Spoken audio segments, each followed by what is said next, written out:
Man, this looks really bleak and dreary. What's up, you guys? Chet Guthrie here, coming to you all with my third channel. This is my new channel, What the Chet. Now, What the Chet, you all are probably wondering what it is. Well, essentially, I know you all have probably seen my main channel, Dream Poet, yes, where I go to a lot of abandoned, historical, a lot of roadside attractions, places that are on your back roads and out of the way. Well, What the Chet is my third channel. Anyway, I post things that I can't normally post to Dream Poet. And that's essentially what it is. And I know recently you all saw the first video, which is where I made a Chewbacca, or I should say a Lego Chewbacca, and I filmed it, the process all the way through. I did a bit of a voiceover. And today, guys, we are adding the third episode of my newest channel, What the Chet. And anyway, we are going to check out the roadside attraction that I have put out in my family's backyard. Or I should say, my family's cabin's backyard. If you all have kept up with my first channel long enough, you all will have seen that sometime over the summer, I talked a little bit about my roadside attraction, making my own miniature dinosaur park. And today, guys, I thought this would be a perfect addition to What the Chet. And plus, I got this dinosaur as a Christmas present from my grandmother to add to my collection of dinosaurs and whatnot. So anyway, let's add this new beast to my collection. And let's talk about some of the things that are going on here at my miniature roadside attraction. So, as we are taking this big dinosaur here, by the way, it does not weigh that much, as we are placing it in its temporary spot, I will show you all some of the stuff that I have been working on here. I know I have not filmed this place since I first started on it over the summer, and I thought, you know what, let's just go ahead and talk about it. Now, the first major thing I am working on is, of course, this right here. As you saw, the dinosaur right here. It is going to go right around in here. Now, it might look kind of gaudy, and in its current state it does. But imagine, with the concrete, imagine other rocks being cemented into the walls with the cement blocks already being cemented together. Imagine rock surrounding the entire area, even geodes that have been broken in to give it a bit of a kind of a rock city kind of vibe. I know I say that often, but make it feel like it is a cave, like almost magical in a way.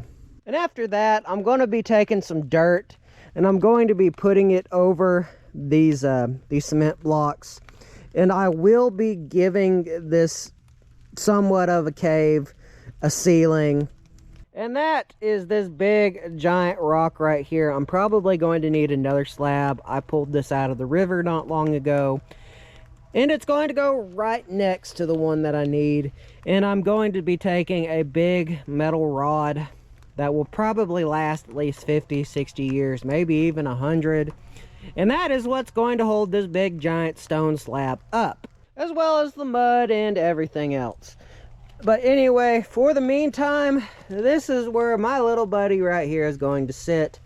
And I think I may have already said it, but all of it is going right over here. There is more room, and probably another idea that I thought about doing is taking some more Christmas ferns, surrounding it by the cave to make it look like this creature is coming out from the depths. I don't know. It's a cool idea, and this is something that's probably going to happen within the next couple of weeks or so, but I'm finally going to fill in the last bit of rock that I need to create the pathway and just the garden itself. So now, having talked about what I've been doing with the ground and a cave and whatnot, let's talk about what we already have here. When we last talked, I had barely gotten started. I'd say the gravel work was maybe only right around in here, and I hadn't gone much further than that. Of course, you know, we had my staple Bigfoot and my alien, of course. But this is the biggest thing that I have, and it's probably going to be the biggest thing for a while. And that is my big, giant 5-foot Allosaurus. This thing is made out of solid tin. Now, I got this thing from the very same place that I got all my other dinosaurs from. It's called the Groovy Zoo Yard Art out in Mineral Bluff, Georgia. And now, the only way that I could have afforded this thing was during the Black Friday 2023 season. And I got it for about 30% off of what it's actually worth. Now, I won't say how much it was worth, just because it is a lot of money. And I had to pull a few favors. Had to sell off, or had to clean out my coin collection of stuff that I already had in order to get this beast. And trust me, it is the biggest thing at my miniature dinosaur park. It's big. Really big. Like, I stand about 5'9", and this thing probably stands about 5'5". People say I'm crazy for buying this, but when you're like me, some things you just have to do to bring a dream together, bring an imagination together. Just like Walt Disney World, you know, who I think he went bankrupt like 4 or 5 times. I don't know. I'm not sure, because I think Walt Disney did go belly up financially a couple of times. And now that was, of course, before Disney took off. Like, they even told Walt Disney that that he was very unimaginative and uninspiring. And you know what? He proved them wrong. You know, Disney is one of the most recognizable brands in the entire world. Oh yeah, and I also bought a Dilophosaurus that I got before I did an update video, or before I started talking about my miniature roadside attraction. And, well, while we're at it, let's talk about the thing that kind of started it all, my miniature Velociraptor. The raptor is the first thing that you see, like, period, before going in to my miniature dinosaur park. Now, there are a few more things that I do want to have done to it. There's only actually 2 dinosaurs left that I want to get. And that one is another Dilophosaurus that I want to have sit right here. Although I have thought about maybe getting another raptor in this spot and moving the alien somewhere else. And from there, once a 4th of July sale happens at the Groovy Zoo Metal Yard Art, and I'm a bit more financially stable, I want to get a Stegosaurus right here, and that will bring together, dun dun dun dun dun, my own Jurassic Park. And I'm sorry that you all had to hear that. My singing is probably not the best in the world. But I'm just glad that I get to do stuff that now on this 3rd channel that I can't do on Dream Poet. I mean, Dream Poet's kind of my bread and my butter, my main channel. But who knows? Maybe What the Chet will blow up and it will be bigger than Dream Poet. But I don't know, that's probably going to be a while.